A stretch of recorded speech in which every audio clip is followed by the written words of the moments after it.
नमस्ते दोस्तों। एक हफ्ते पहले ही शादी का सिल्वर जुबली मनाई है। हमने इन सालों में मुझे कभी लगा ही नहीं कि आप इसे यूं ही कह सकते हैं कि मैंने कभी इस सवाल को उतनी अहमियत दी ही नहीं। कमाल है, यह भी कोई पूछने वाली बात है, वह भी पत्नी से कि तुम कैसी हो। बड़ी ही फजूल सा प्रश्न लगता है। मुझे यह हंसी आती है कि यह तो चौंचलेबाजी नहीं है तो क्या और क्या है। मेरी इस सोच को आप मेरी मर्दांगी से कतई न जोड़ें, ना ही इसमें कोई पुरुषार्थ तलाशें। सच पूछिए तो मुझे कभी इसकी जरूरत ही नहीं पड़ी कि मेरा नेचर ही सब कुछ ऐसा है। मैं औपचारिकताओं में विश्वास नहीं रखता। पत्नी से फॉर्मेलिटीज,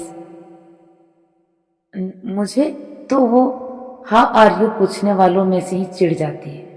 रोज मिलते हैं, दिन में लगभग 10 बार टकराते होंगे, लेकिन हाउ आर यू बगैर बोले मेरा तो खाना ही हजम नहीं होता।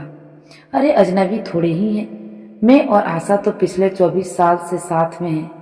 एक छत के नीचे रहने वाले भला अजनबी कैसे हो सकते हैं। मेरा सब कुछ तो आशा का ही है। गाड़ी, बंगला, रुपया, जेवर, मेरे fix deposit, share, mutual funds, bank account, सब कुछ में तो आशा का नोमनी है। कोई कमी नहीं है।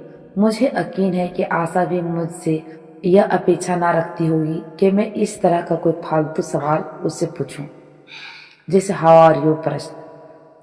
आशा तो वैसे भी हर वक्त खिली रहती है, चहकती फुदकती रहती है।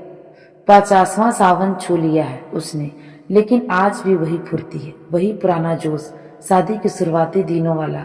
निठल्ली तो वह बैठ ही नहीं सकती।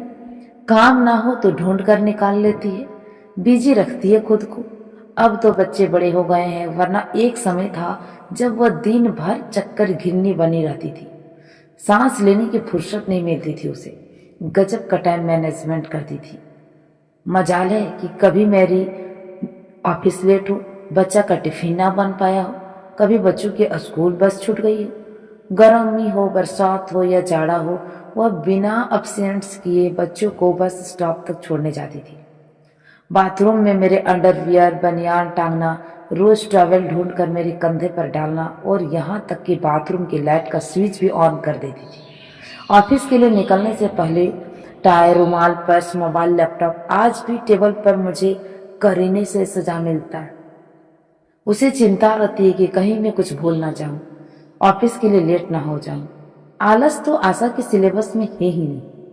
परफेक्ट वाइफ की परिभाषा में एकदम फिट है मेरी पत्नी। कई बार मजाक में वह कह भी देती है कि मेरे 2 नहीं 3 बच्चे हैं। आशा की सेहत टच गुड, वह कभी बीमार नहीं पड़ती। इन सालों में सिर दर्द, कमर दर्द आस पास भी नहीं कभी भटका है उसका।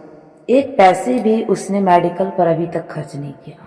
कभी तबीयत खराब हुई हो तो घरेलू नुस्खों से ठीक हो जाती। दिवाली की शॉपिंग के लिए निकले थे हम कि आशा सामान से भरे थैली को मुझे कार में रखने के लिए दे रही थी।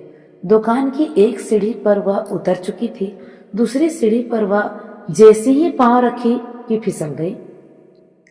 जमीन पर कूदने के बल गिर गई, चिल्ला उठा, मैं देख कर नहीं चल सकती तुम, हर दम जल्दी में रहती हो। भीड़ छूट गई क्या तुम्हारी, जैसे तमाशा हो रहा हो। आप डांटने में लग गए। पहले उसे उठाइए। तो भीड़ में से एक महिला आशा की ओर लपकती हुई बोली। मैं गुस्से में था। मैंने आशा को अपना हाथ दिया ताकि वह उठ सके। आशा गपतप में थी, आने की वह बकबक किए जा रही थी। मैं फिर चीख कर उठा, आशा सड़क पर यूं तमाशा मत बनाओ, स्टैंड अप। पर वह उठ न सकी। मैं खड़ा रहा। इसी बीच उस महिला ने आशा का बायां हाथ अपने कंधे पर रखा और दूसरे हाथ को आशा की कमर में डालती हुई बोली, बस बस, थोड़ा उठने पर जोर लगाइए। वह खड़ी हो गई। आशा के सीधे हाथ में कोई हलचल न थी। मैंने उसके हाथ को पकड़ने की कोशिश की। वह दर्द के मारे चीख उठी। इतनी देर में पूरा हाथ सूज गया था उसका। आप इन्हें तुरंत अस्पताल ले जाइए, लगता है चोट गहरी है। महिला ने आशा को कस कर पकड़ा और मैं पार्किंग पर कार लेने के लिए चला गया। पार्किंग तक जाते जाते ना जाने मैंने कितने बार कोसा होगा आशा को। दिवाली का त्योहार सिर पर है और मैडम को भी गिरना था। महिला ने कार में आशा को बैठाने में मदद की। टेक केयर, उसने कहा। मैंने कार का दरवाजा धमाड़ से बंद कर दिया। उसे थैंक्स भी नहीं कहा। मैंने आशा पर मेरा खिसियाना जारी था अभी तक। और पहनो ऊंची हील की चप्पल, क्या जरूरत थी इन सब स्वांग की? जानती हो इस उम्र में हड्डी टूटेगी तो जुड़ने में कितना मुश्किल होता है। मेरी बात सही निकली। राइट हैंड में कोहनी के पास फ्रैक्चर हो गया। प्लास्टर चढ़ा दिया गया। 20 दिन की फुर्सत। घर में सन्नाटा हो गया। आशा का हाथ क्या टूटा, सब कुछ थम सा गया। लगा जैसे घर वेंटिलेटर पर हो, सारे काम रुक गए हैं। वो तो काम वाली बाई लगा रखी थी, पर कुछ ही घंटों में मुझे पता चल गया कि बाई के हिस्से में कितने काम आते हैं। असली काम वाली तो मेरी पत्नी आशा ही थी। मैं अब तक बेखबर था इससे। मेरे घर की धुरी तो आशा है। उसी के चारों ओर तो मेरे परिवार की खुशियां घूमती है। शाम की दवा का टाइम हो गया। आशा ने खुद से उठने की कोशिश की, लेकिन उठ ना सकी। मैंने ही दवाई निकालकर उसकी बाईं हाथ थैली पर रखी। पानी का गिलास मैंने उसके मुंह से लगा दिया। मेरा हाथ उसके माथे पर था। मेरा स्पर्श ने उसकी निस्तेज आंखों में हलचल हो गई। बरबस ही मेरे मुंह से निकल गया, तुम कैसी हो आशा? यह क्या? वह रोने लगी, जार जार फपक पड़ी।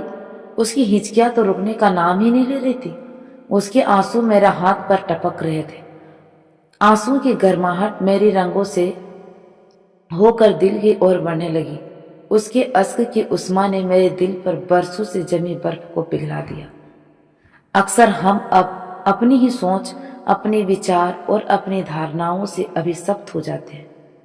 अपनी ही सोच को, अपनी ही बात, अपनी ही विचार को दूसरे पर हावी करने लगते हैं।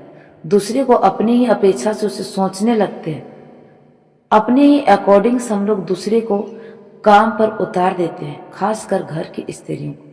पर यह सवाल मेरे लिए छोटा था, पर आशा ना जाने कब से इसकी प्रतीक्षा में थी कि बहुत देर कर दी थी मैंने उसे समझने में। वह कब से इंतजार कर रही थी कि मेरी भावनाओं को मेरा पति समझे। तो दोस्तों, मेरा कहानी बनाने का खास उद्देश्य है कि आप भी अपने पत्नी और फिर माँ बहन की फीलिंग्स को समझें, क्योंकि वह स्त्री जो है वह अपना पूरा जीवन सिर्फ अपने परिवार के लिए अर्पित कर देती है। वह अपने खुशियों का नज़रअंदाज करती है, सिर्फ अपने परिवार के लिए, अपने पति बच्चों के लिए करती है। तो मैं उम्मीद करती हूँ कि आपको एक छोटा सा स्टोरी आपको बहुत कुछ सिखाया होगा। तो दोस्तों, अगर आप हमारे चैनल पर नए हैं तो प्लीज़ चैनल को सब्सक्राइब कर इसे शेयर जरूर कीजिए, ताकि हर किसी का घर खुशियों से भर सके, हर किसी में अपनापन हो सके। आशा की तरह जो उम्मीद लिए बैठे हुए थे, वह उम्मीद हर किसी को एक कहानी के माध्यम से मिल सके और सभी का घर संवर सके। तो हम आपसे फिर मिलेंगे एक ऐसे ही दिलचस्प कहानी के साथ। तब तक के लिए टेक केयर।